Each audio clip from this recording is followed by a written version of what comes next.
the implications of urbanization on politics are pretty interesting. The big thing that happens in the cities is what's referred to as a political machine. Now, this is Gilded Age urban politics. And one of the things that the progressives are going to fight against around the 1900s is trying to break up these machines. There's some interesting things here. First, the machines tried to exploit the immigrants in those ethnic neighborhoods. So if we look at, say, this example is a map of a city, right? What we saw is that Italians tended to live together.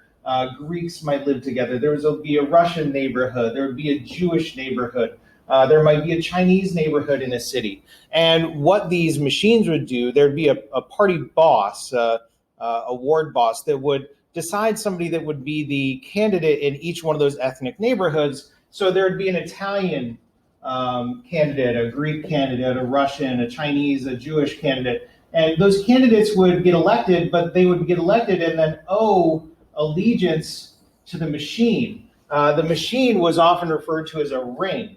We have the Tammany ring in New York City, and they're going to be led by a boss. Now, the boss is not elected, but they control all of the decisions of the machine ring, which then trickles down to the different wards over here. And if you try to go against the machine, you'd lose your position. They tended to be pretty corrupt, which is one of the things that the especially white suburban and professional class and the rural people thought was the problem with the machines is their corruption. One of the other elements of that, though, is that the progressives are going to be upset that immigrants have a lot of political power, right? So they're also going to be taken care of. So this is bad, right? This is corruption, and it's bad, and it's not really democratic. However, these machines do support immigrants.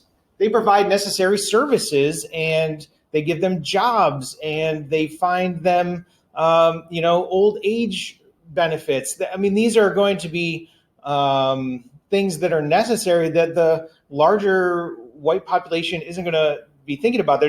They're cramming the immigrants into these tenements, and they need to be taken care of. That's where the political machine stepped in.